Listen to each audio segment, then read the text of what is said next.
Mudei-me para um bairro tranquilo em um subúrbio do Ohio, onde a única coisa que acontecia depois da meia-noite era o som pontual de um único carro passando na minha rua. Sempre 1h17. Sempre devagar. Até a noite em que os faróis se apagaram na frente da minha casa, o motor desligou, e eu vi uma silhueta sentada ao volante, sem se mover, olhando para as minhas janelas totalmente escuras. Tudo começou com os gatos. Ou melhor, com a ausência deles. Eu costumava ver alguns gatos de rua à noite, perambulando pelos quintais. De repente, eles sumiram. As tigelas de água e comida que uma vizinha deixava na calçada ficavam intactas. Ninguém comentou nada. Eu só notei porque a insônia me fazia observar a rua pela fresta das persianas. Foi assim que comecei a prestar atenção no carro. Meu nome é Daniel. Sou analista de sistemas, e depois de uma sequência de burnout e um divórcio amargo, consegui um trabalho que me permitiu trabalhar 100% remoto. Comprei uma casa pequena e barata em Cedar Brook, um subúrbio dormitório a 1 hora de Columbus, Ohio. O lugar era o epítome do tédio americano. Casas geminadas com jardins impecáveis, silêncio que doía nos ouvidos e uma rua tão quieta que você podia ouvir o zumbido dos postes de luz. A insônia chegou com a mudança. Talvez fosse o estresse residual, talvez o silêncio excessivo, mas eu não dormia antes das 3 da manhã. Foi assim que descobri os rituais noturnos de Cedar Brook. Às 23h57 em ponto, o Sr. Henderson, 3 casas abaixo, saía para dar uma volta com seu cãozinho Pug, Otis. Às 0h20, a luz do quarto dos Jeffries, do outro lado da rua, se apagava. E a 1h17, sem falta, um carro passava. Eu ouvia vindo de longe, o som do motor baixo e constante crescendo lentamente. Era um sedã antigo, cor escura, talvez marrom ou verde garrafa. Os faróis eram amarelados, não tão brilhantes quanto os de carros mais novos. Ele nunca acelerava. Apenas deslizava pela minha rua, na velocidade exata do limite, 40 km por hora, e desaparecia na curva no final do quarteirão, indo em direção à área mais florestada que levava à antiga fábrica desativada. No começo, foi reconfortante. Era uma anomalia pontual na monotonia, algo que quebrava o tédio das minhas madrugadas em claro. Eu me sentava na poltrona da sala, com apenas a tela do meu laptop iluminando o ambiente, e esperava por ele. Era o meu relógio. 1h17 carro. Depois, mais silêncio. As coisas começaram a ficar estranhas de forma tão gradual que quase não percebi. Primeiro, foram os gatos. Havia 3 que eu conhecia, um laranja, um preto e branco e uma cinza magricela. Eles eram figuras noturnas, passeando entre as cercas, às vezes brigando. De repente, não os vi mais. Pensei que tivessem mudado de rotina, até que notei as tigelas da Sra. Phelps, a velhinha da casa de número 42. Ela deixava água e ração todas as noites na calçada, perto da caixa de correio. Durante uma semana, a comida amanhecia intocada. A água evaporava pelo sol, mas os croquetes ficavam lá, formando um molde úmido no fundo do pote. Comentei com ela um dia, quando a vi regando os vasos. Os gatos sumiram, né? Disse, tentando soar casual. Ela parou de regar, virou-se lentamente e me olhou com uma expressão que não consegui decifrar. Não era surpresa. Era algo entre cautela e cansaço. É melhor assim, querido, ela disse, baixando a voz. Às vezes, coisas da noite não são para serem alimentadas. Ela virou as costas e entrou em casa antes que eu pudesse perguntar o que queria dizer. Foi depois disso que comecei a prestar mais atenção ao carro das 1h17. Não era apenas um carro passando. Havia uma precisão mecânica nele que era desumana. A velocidade era absolutamente constante. A distância entre os faróis e a altura deles nunca mudava. E eu comecei a ter a nítida impressão de que, ao passar em frente à minha casa, ele desacelerava a um quase imperceptível grau. Menos de 1 km por hora. Algo que você só percebe se estiver obcecado, se estiver escutando o zumbido do motor como se fosse uma sinfonia. Comecei a anotar.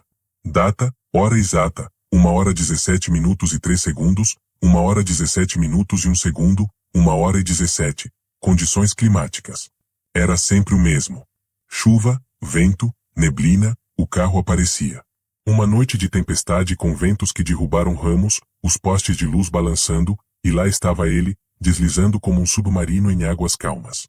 Minha paranoia, alimentada pela insônia e pelo isolamento, cresceu.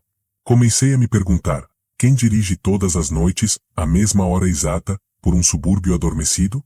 Um trabalhador noturno? Mas não havia fábricas ou hospitais naquela direção. Apenas a velha fábrica e depois, floresta estadual. Decidi esperar por ele na varanda. Foi uma noite quente de julho. Sentei-me na cadeira de balanço, no escuro, com uma xícara de café frio na mão. 1h10 o silêncio era opressivo. 1h15 meu coração começou a bater mais forte. 1h16:30. Ouvi o zumbido distante. Lá estava ele. Vindo da esquerda, os faróis amarelos cortando a neblina úmida que se formava sobre o asfalto. Conforme se aproximava, senti um frio na nuca. O carro era um Chevrolet Impala dos anos 80, cor verde musgo fosco. Os vidros eram escuros, mas não escurecidos por película, eram sujos, empoeirados por dentro. E então, ao chegar em frente ao meu jardim, aconteceu. O som do motor mudou. Não era uma desaceleração. Era um corte. O ronco suave cessou por uma fração de segundo, como se o motor tivesse morrido. No mesmo instante, os faróis se apagaram. O carro ficou à deriva, silencioso e escuro, por talvez 2 metros. Foi o suficiente para que meus olhos, já ajustados à escuridão, vissem dentro do para-brisa. Havia alguém ao volante. Uma silhueta sentada ereta. Mas a cabeça não estava voltada para a estrada. Estava virada 90 graus, olhando diretamente para mim, sentado na varanda no escuro. O momento congelou. O carro, agora um fantasma silencioso e negro, continuou à deriva. Antes que pudesse reagir, os faróis acenderam novamente, o motor voltou à vida com um soluço, e o carro retomou sua velocidade exata, desaparecendo na curva. Fiquei paralisado. O café frio havia virado gelo na minha veia. A imagem estava queimada na minha mente, a postura perfeita do motorista, a virada de cabeça impossivelmente fixa, os detalhes faciais ocultos pela escuridão e pela poeira, mas a sensação de um olhar era inescapável. Ele me viu. E não era a primeira vez. A desaceleração microscópica todas as noites, ele sempre tinha olhado. Só que minhas janelas estavam escuras. Desta vez, eu estava lá fora. Corri para dentro, tranquei todas as portas e baixei todas as persianas. Passei o resto da noite encostado na parede ao lado da janela da frente, olhando pela fresta. O carro não voltou. Na manhã seguinte, tentei racionalizar. Um vizinho excêntrico. Um sonâmbulo ao volante. Alucinação por insônia. Mas a parte lógica do meu cérebro, a do analista de sistemas, rejeitava tudo.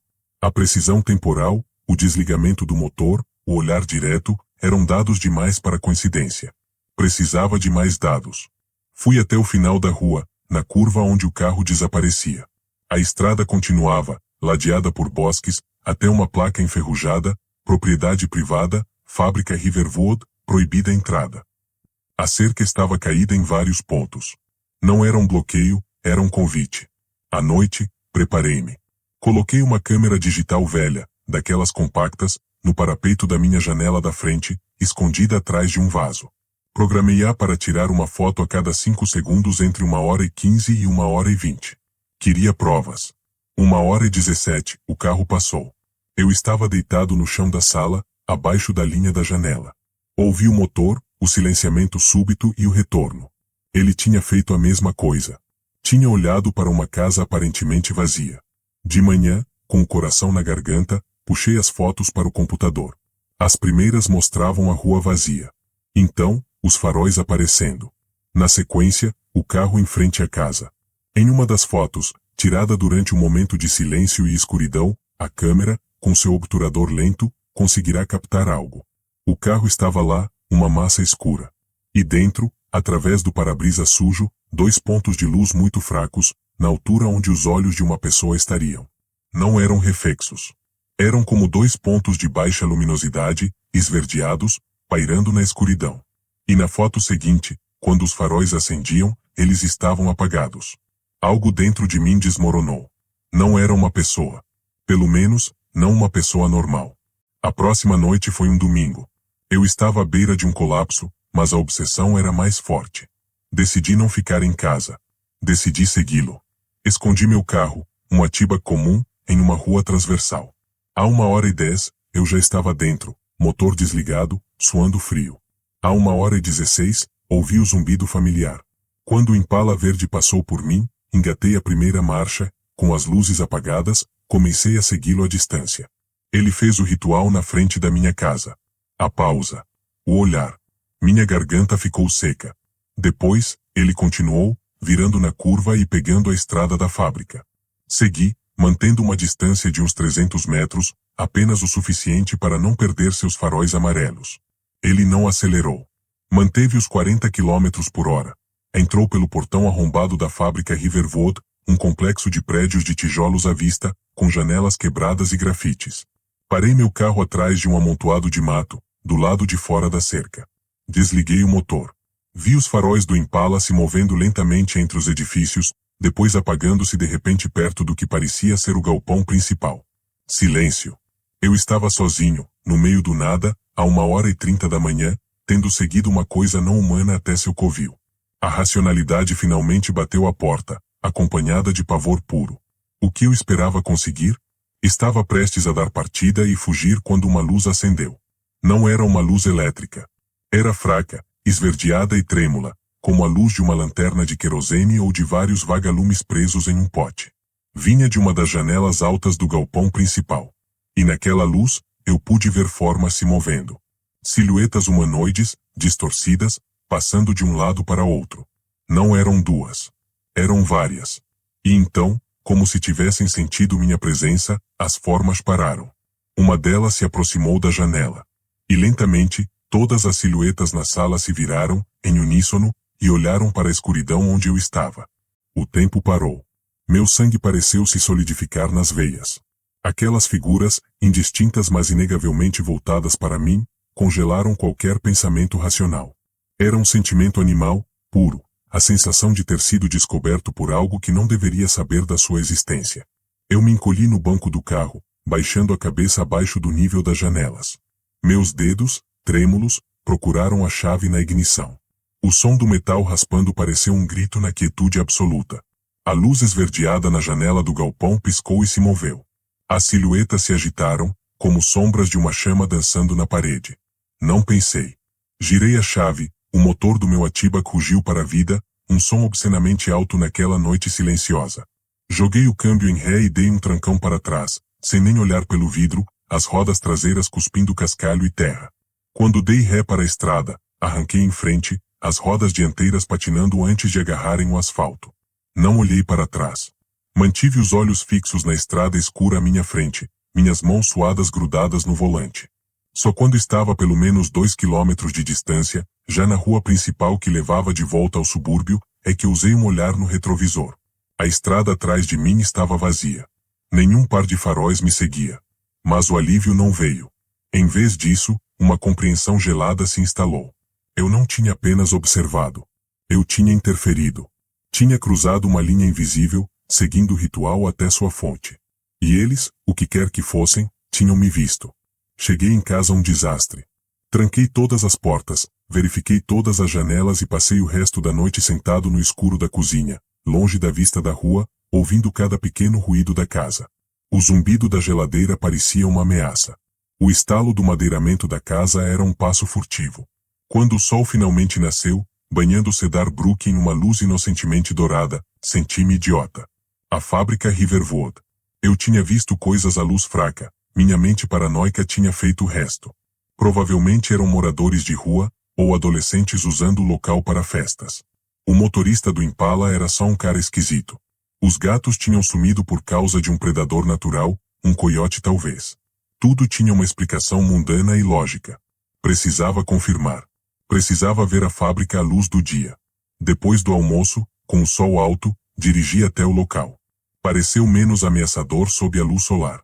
O mato estava alto, o grafite nos tijolos era colorido e bobo. Estacionei perto do portão arrombado e entrei a pé, tentando parecer casual, como se estivesse apenas explorando. O galpão principal era enorme e vazio, salvo por pilhas de entulho, latas de tinta velhas e pichações. O chão de concreto estava coberto de poeira e folhas secas. Olhei para o canto de onde a luz esverdeada tinha vindo. Nada.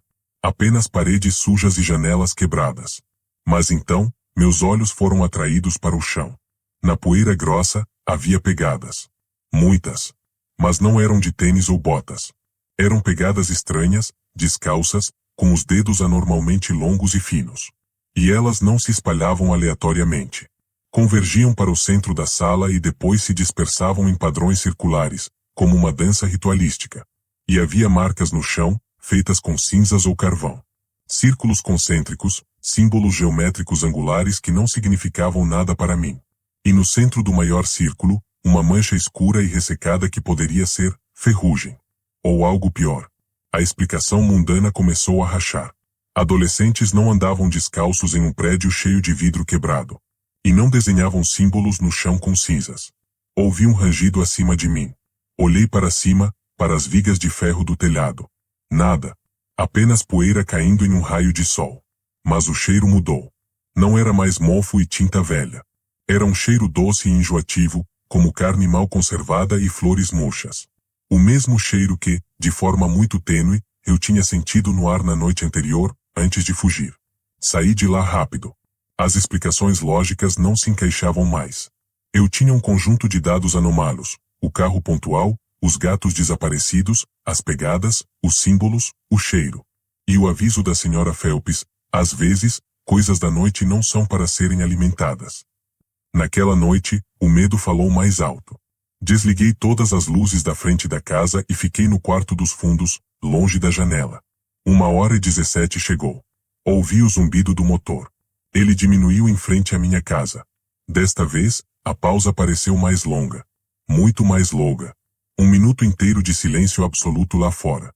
Meu coração batia tão forte que eu temia que pudessem ouvir. Finalmente, o motor voltou e o carro seguiu. Eles sabiam que eu estava em casa. E estavam verificando. No dia seguinte, decidi fazer o que qualquer pessoa desesperada da era digital faz: pesquisar. Cedar Brook estranho carro noite. Fábrica Riverwood História. Desaparecimento de animais Cedar Brook. Encontrei fóruns de Urban Exploration com menções à fábrica.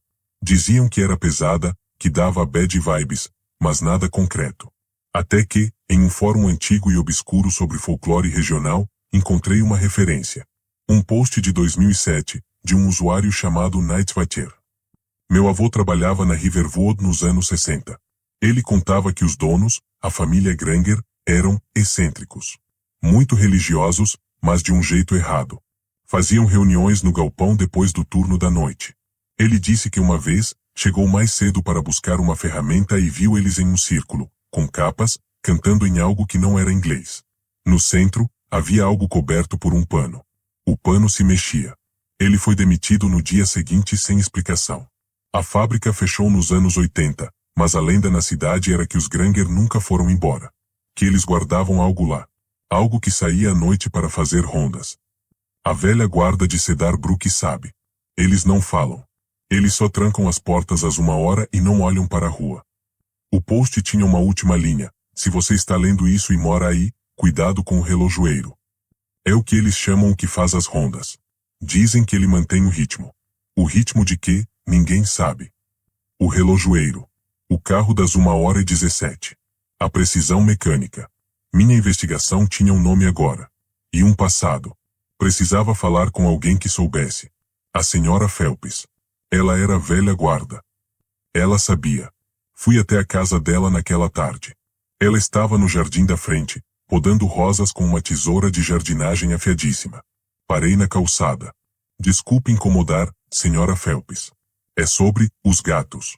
E sobre coisas da noite. Ela parou de podar. Não olhou para mim. Continuou encarando os botões de rosa. Eu disse que não era para alimentar, Daniel. Não estou alimentando. Estou vendo. O carro. Às 1h17. A tesoura ficou imóvel. Ela finalmente virou a cabeça. Seus olhos, pequenos e brilhantes como contas, estudaram meu rosto. Vi neles um cansaço profundo, ancestral. Você olhou para ele, não foi? Você respondeu ao olhar. Eu segui ele. Até a fábrica. Um suspirou longo e trêmulo saiu dela. Ela abaixou a tesoura. Idiota. Menino idiota. Agora você está no ritmo. O que é o relojoeiro? O que eles guardam? Sentimentos, ela disse, a voz baixa e áspera. Não monstros. Não demônios.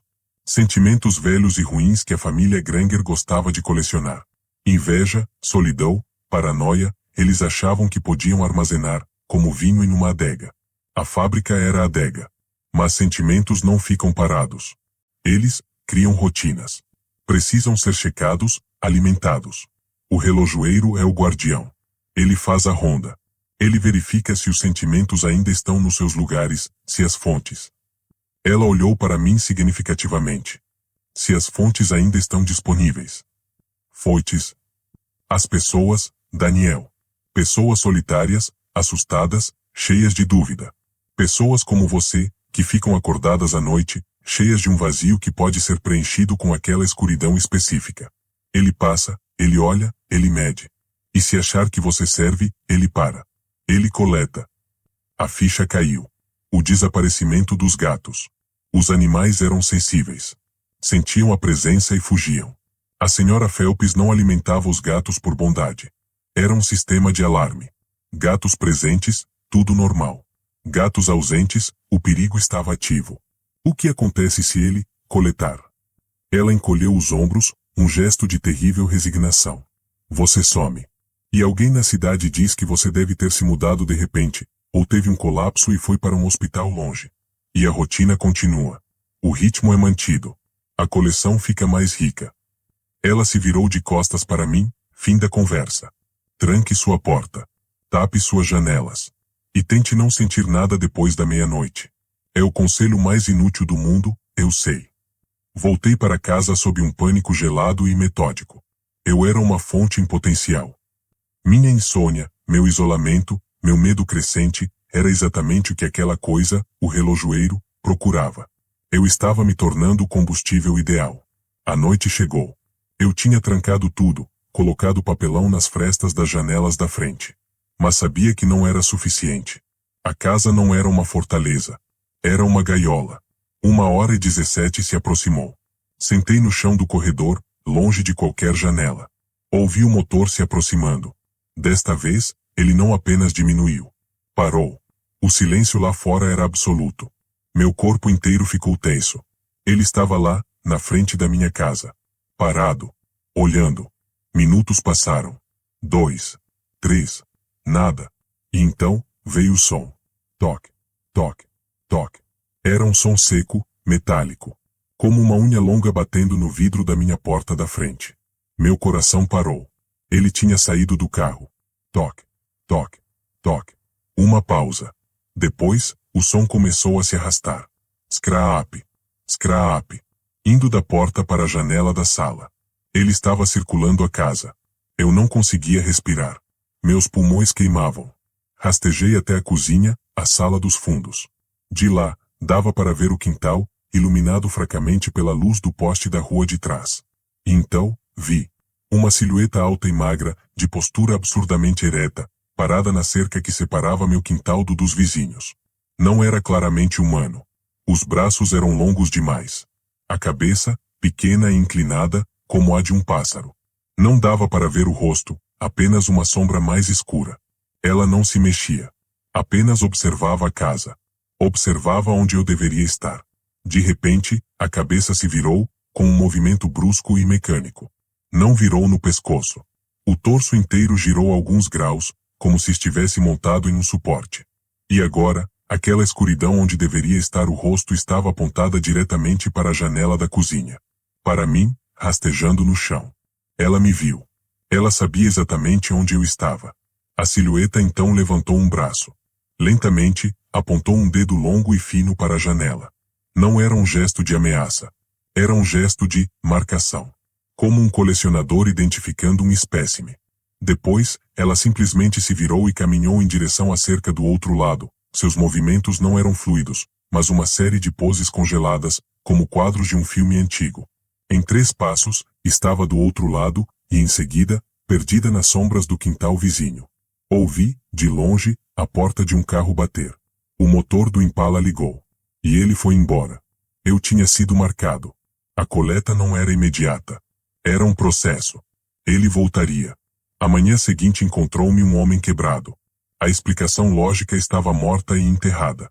Eu estava lidando com algo para o qual não havia manual de solução de problemas. A senhora Phelps disse para não sentir nada. Como? O medo já estava entranhado em cada célula. Foi quando percebi, eu não podia ficar. Tinha que fugir. Cedar Brook não era mais um refúgio, era uma área de alimentação. Peguei meu laptop, alguns pertences vitais e joguei-os no carro. Iria para um hotel em Columbus, depois decidiria o que fazer. Ao sair da garagem, vi o Sr. Henderson, o vizinho do Pug, pegando seu jornal. Ele acenou com um sorriso vago. A normalidade daquilo foi tão chocante que parei o carro e desci. Sr. Henderson. Desculpe, você ouve um carro passando toda a noite? Por volta da 1h17. Ele congelou. O sorriso desapareceu.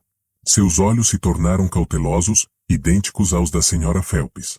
Por que pergunta uma coisa dessas, Daniel? Por que ele para na frente da minha casa? Por que tem uma coisa dentro dele? Ele olhou para os lados, rapidamente. Você deve ter imaginado. A noite brinca com a cabeça da gente. A voz dele era urgente, um sussurro insistente. É melhor você esquecer. É melhor você se adaptar. Todo mundo aqui se adapta. É assim que a gente vive em paz. Adaptar como? Insisti, uma centelha de raiva surgindo no meio do terror. Ele se aproximou, seu rosto sério. Você dá a ele o que ele quer. Um pouco. Um pouquinho de medo, de solidão, toda noite, na hora certa. Você deixa ele olhar. Você não interfere. É um imposto, Daniel. O imposto da quietude. E você nunca segue ele até a fonte. Você quebrou as regras. Agora você tem que ir embora. Ou pagar o preço cheio. Ele virou as costas e entrou em casa, deixando-me parado na calçada, o sol da manhã de repente sem calor. Era um sistema. Toda a vizinhança sabia. Eles se alimentavam do medo controlado, ritualístico, para manter a besta satisfeita e longe de suas portas. Eu, o recém-chegado, o insone, tinha me tornado uma fonte não regulada, um banquete. E pior, tinha descoberto o esconderijo. Subi no carro e saí de Cedar Brook. Olhei pelo retrovisor. Várias cortinas nas casas se mexeram. Eles estavam me observando partir. Aliviados? Ou preocupados que eu tivesse perturbado o frágil equilíbrio? No hotel em Columbus, à noite, me senti seguro. O barulho da cidade, as luzes. Mas o hábito era forte. À 1h17, acordei em um sobressalto.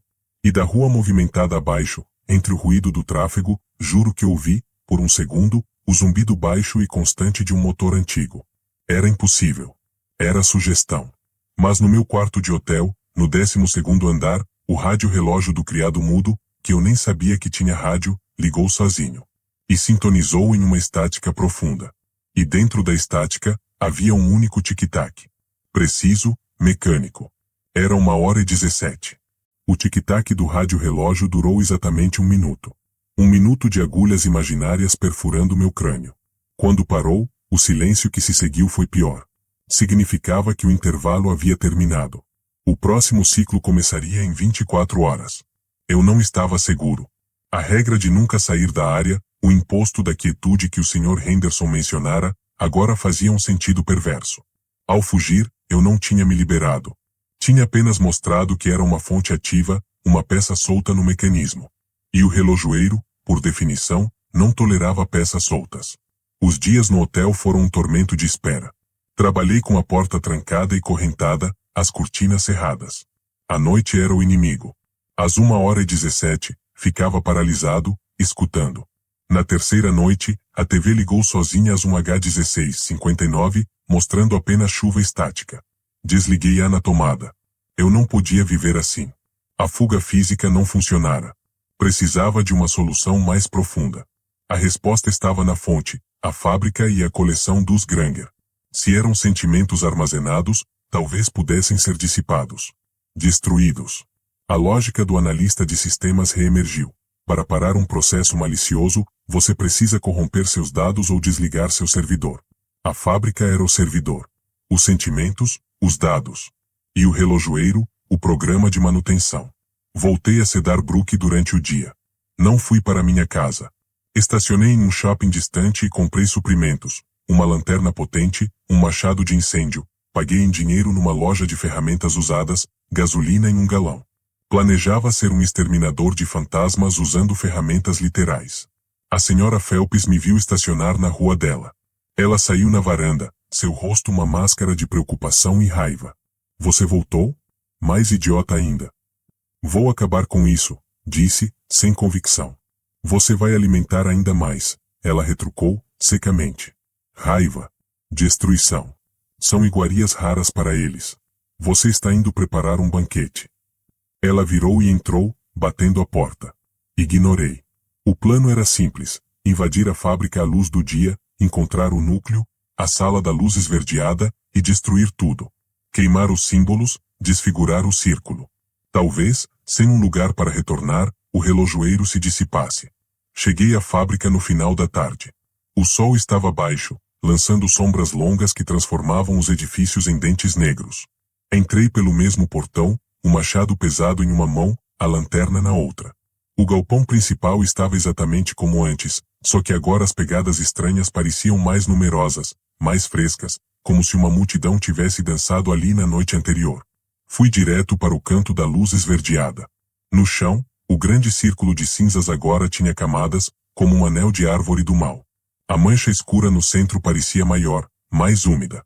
O cheiro doce e podre era intenso, fazendo meus olhos lacrimejarem. Sem cerimônia, levantei o machado e desferi um golpe no centro do círculo, nas tábuas do assoalho podre. O som que se seguiu não foi de madeira rachando. Foi um gemido baixo, gutural, que parecia vir de todo o edifício ao mesmo tempo.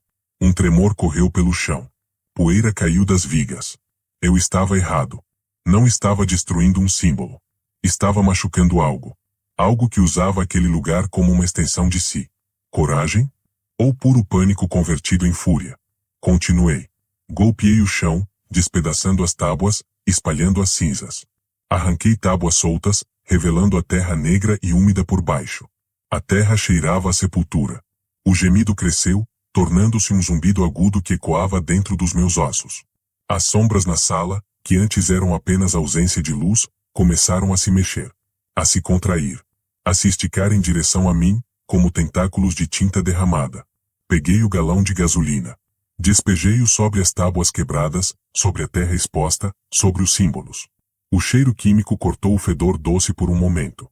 Acendi um isqueiro. A chama tocou a gasolina com um voxos baixo. O fogo não dançou laranja e amarelo. Queimou com uma cor azulada, esverdeada, trêmula. E silenciosa. Não crepitou. Apenas consumiu. E então, do centro das chamas, a silhueta se ergueu. Não do fogo. Das próprias sombras que o fogo criava. Ela se materializou a partir da fumaça e da escuridão dançante, alta, magra, a postura ereta do relojoeiro. Mas não era uma figura sólida. Era uma coluna de fumaça negra, com 2 pontos de luz verde onde os olhos deveriam estar. A cabeça se inclinou para o lado, naquele ângulo de pássaro. Ela não estava brava. Parecia curiosa. Uma voz, não em meus ouvidos, mas dentro da minha própria mente, como um pensamento intrusivo e gelado, surgiu. Interessante. Você tenta quebrar o relógio martelando o mostrador. Recuei, tropeçando nas tábuas quebradas. O medo é previsível. A raiva é um sabor complexo. Agressão direta, raro. Você está expandindo a coleção. Deixe-me em paz, gritei, minha voz fraca contra o zumbido na minha cabeça. Você não está em paz. Você é turbulência. Você é um pêndulo desregulado. E eu coleciono desregulagens. A figura de fumaça deu um passo à frente, sem se mover, apenas se reconfigurando mais perto. Você não pode fugir do ritmo. Você se tornou parte dele. 1h17, é a sua hora agora. O fogo azul se apagou de repente, como se tivesse sido sufocado por um cobertor invisível. Apenas a fumaça negra permaneceu, e dela, a silhueta do relojoeiro, agora mais definida, mais real. O cheiro de gasolina foi substituído pelo odor metálico e frio de um porão esquecido. Eu estava prestes a me tornar outra peça na coleção. Não desaparecendo, mas sendo transformado em mais um dos sentimentos armazenados ali, uma fonte eterna de medo e raiva para alimentar o mecanismo. Virei e corri. Não para a saída principal. Para as profundezas do galpão, onde havia uma porta de metal enferrujada entreaberta. Atravessei-a, entrando em um corredor administrativo escuro, com paredes descascando e cartazes dos anos 70 colados. A porta atrás de mim não se fechou. A escuridão do galpão simplesmente começou a entrar no corredor, engolindo a fraca luz do fim de tarde que vinha pelas janelas quebradas. Ela vinha devagar, inexorável, como o ponteiro de um relógio. Corri até o fim do corredor, subi uma escada de ferro que rangia. Cheguei a um escritório no segundo andar, com vista para o interior do galpão. Olhei para baixo. A sombra do relojoeiro estava no centro do círculo desfigurado. Ela não estava me seguindo. Apenas ficou parada, olhando para cima, na minha direção. Ao seu redor, outras formas começaram a se materializar da penumbra. Silhuetas humanoides desfocadas, cada uma emanando uma emoção diferente. Uma postura de desespero agachado, outra de paranoia olhando por cima do ombro, uma terceira de solidão encolhida. A coleção dos Granger. Almas não de pessoas, mas de estados emocionais puros, cristalizados. O relojoeiro levantou seu braço alongado, aquele dedo longo apontando para mim, no andar de cima. O mostrador pode ser quebrado, a voz ressoou em minha mente, clara como cristal. Mas o tempo continua. Você está no tempo agora. Até amanhã. 1h17. As figuras abaixo, em uníssono, repetiram em um sussurro arrepiante que veio das paredes. 1h17. Desci as escadas em pânico, fugindo por uma porta dos fundos que dava para os bosques. Corri até meu carro, que estava escondido entre as árvores. Só quando estava na interestadual, com Columbus no horizonte, é que percebi, não adiantava. Eu estava marcado. A hora era minha agora. O relógio estava correndo. A fuga foi inútil. A compreensão pesou sobre mim como uma lápide. O relojoeiro não perseguia um lugar. Ele perseguia um ritmo. E meu ritmo, agora, estava irrevogavelmente sincronizado com o dele. 1h17, não era mais a hora em que ele passava. Era a hora em que ele vinha me coletar. Voltei ao hotel em Columbus não como um fugitivo, mas como um condenado aguardando a execução. O mundo exterior continuava normal, barulhento, indiferente. Era um contraste agonizante. Eu carregava um segredo apocalíptico em um universo que só se preocupava com trânsito e cafés caros. O resto do dia foi um borrão. Tentei pensar em soluções. Fogueiras de sal grosso, símbolos religiosos, chamar a polícia. Tudo soava como uma piada patética diante daquela entidade que se alimentava de medo e ritual. O conselho da senhora Phelps ecoava, tente não sentir nada. Era impossível. Eu já era puro terror. Mas dentro do terror, uma última ideia, desesperada e lógica, nasceu. Um bug no sistema. Se o relojoeiro era um coletor de emoções negativas, um zelador de sentimentos tóxicos, e se eu adulterasse o produto? Se, na hora da coleta, eu não oferecesse medo ou raiva, mas algo que ele não pudesse processar, que não fizesse parte da sua coleção. O que era oposto àquela escuridão? Alegria? Esperança? Eu não tinha nenhuma. Mas tinha algo mais simples, mais básico, indiferença. Neutralidade absoluta. O vazio não do medo, mas da aceitação. Era um tiro no escuro. Uma aposta baseada na lógica de um programador sobre uma entidade pré-digital. Mas era a única que tinha. Preparei-me. Tomei um banho gelado. Vesti roupas confortáveis, sem significado. Desliguei todos os aparelhos eletrônicos do quarto, até o relógio de parede, cujas pilhas arranquei. Eu não queria nenhum tic-tac, nenhum ponto de referência temporal externo. Criei um espaço atemporal. Meu objetivo era um estado de tédio profundo, de desapego completo. Meditei, não para acalmar a mente, mas para esvaziá-la.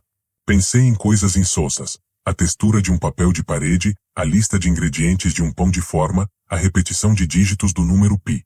Quando pensamentos de pânico invadiam, eu os observava e os deixava passar, como nuvens sem forma. Não era paz.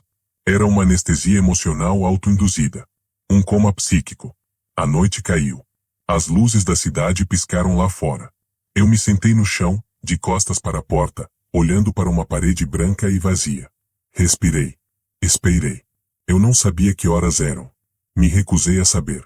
Mas meu corpo, condicionado por semanas de terror, sabia. Um frio interno começou a crescer em meus ossos por volta da 1h. Não era o medo do relojoeiro. Era o medo do meu plano falhar. Então, exatamente quando senti que seria 1h17, o mundo externo foi cortado. O ruído constante do tráfego desapareceu. O zumbido elétrico do hotel se calou. O quarto mergulhou em um silêncio tão absoluto que parecia ter peso, como se estivesse submerso em água grossa. Eu não me virei. Continuei olhando para a parede. Atrás de mim, a porta do quarto não se abriu.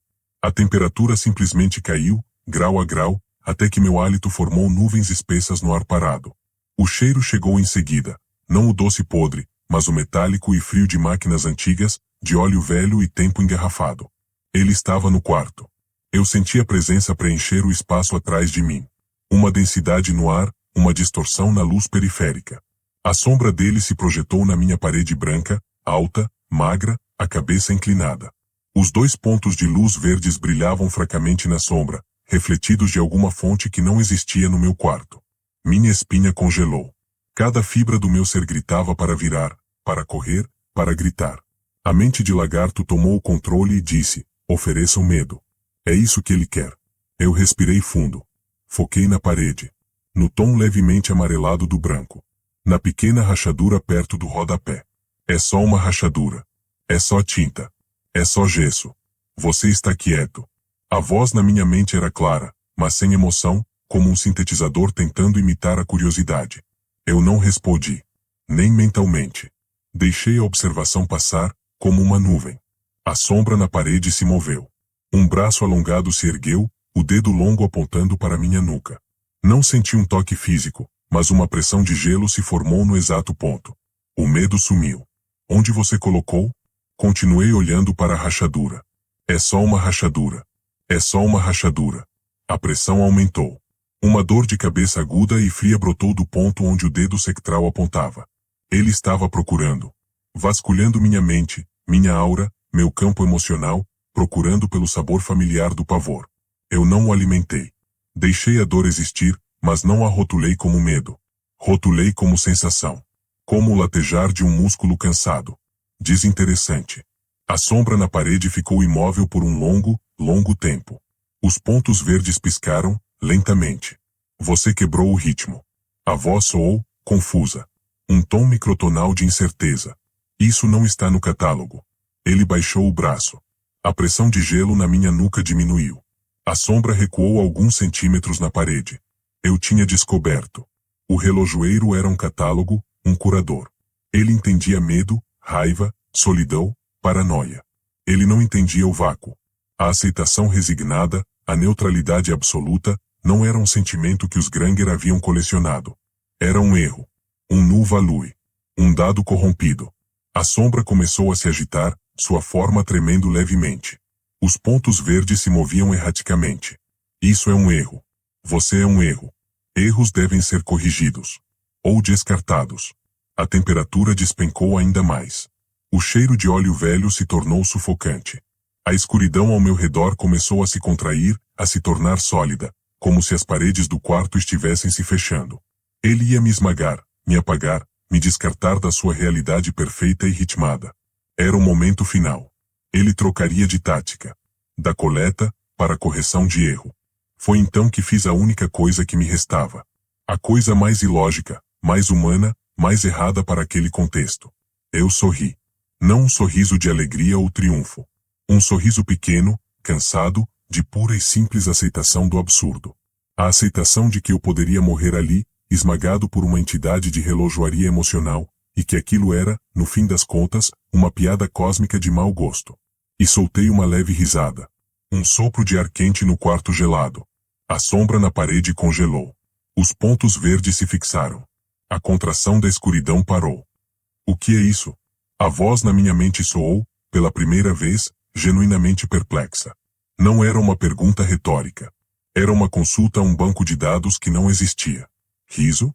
No momento da correção? Isso não é sequência lógica. É só um bug. Falei em voz alta, pela primeira vez, sem me virar. Minha voz soou rouca, mas calma. Um bug no seu sistema. Você pode me descartar, mas o bug continua. A próxima pessoa pode rir também. E a próxima. Você pode acabar com uma coleção cheia de piadas internas. O silêncio que se seguiu foi diferente. Não era o silêncio de peso, era o silêncio de processamento. De uma inteligência antiga e rígida encontrando uma instrução para a qual não tinha script. A sombra na parede começou a se desfazer. Não a recuar, mas a se dissipar, como fumaça soprada. Os pontos verdes piscaram uma última vez e se apagaram. O cheiro de óleo velho foi substituído pelo cheiro neutro do ar-condicionado do hotel. O peso no ar se dissipou. O zumbido elétrico e o som distante do tráfego voltaram, aos poucos, como um volume sendo aumentado. Eu estava sozinho. Ainda sentado no chão, olhando para a parede, levei horas para me mover. Quando o fiz, meu corpo estava dolorido e gelado. Olhei para o relógio do meu celular, que estava no modo avião. 5h43 da manhã. A noite havia passado. A coleta não acontecerá. Voltei para Cedarbrook uma última vez, para buscar o resto dos meus pertences. A rua estava normalmente quieta, mesmo para os padrões dali. A senhora Phelps estava na varanda. Ela me olhou, sem expressão, enquanto eu carregava caixas para o carro. Quando estava prestes a ir embora, ela falou, sem levantar a voz. Ele não passou ontem. O carro. Pela primeira vez em 30 anos, segundo meu marido, quando ele era vivo. O que você fez? Introduzi um erro no sistema, respondi, sem parar. Ela franziu o senho, confusa. Depois, acenou com a cabeça, uma única vez, e entrou em casa. Não sei o que aconteceu com o relojoeiro, com a coleção dos Granger. Talvez ele tenha encontrado outra fonte. Talvez esteja ainda processando o conceito de um bug. Ou talvez a coleção inteira tenha começado, lentamente, a apodrecer sem o seu zelador, os sentimentos dissipando-se como neblina ao amanhecer. Eu me mudei para um apartamento no centro de uma cidade grande, barulhenta, onde a noite nunca é realmente escura ou silenciosa. Às vezes, em noites de insônia, ainda olho para o relógio. E quando os dígitos se aproximam das 1h17, sinto um eco distante de um frio na nuca.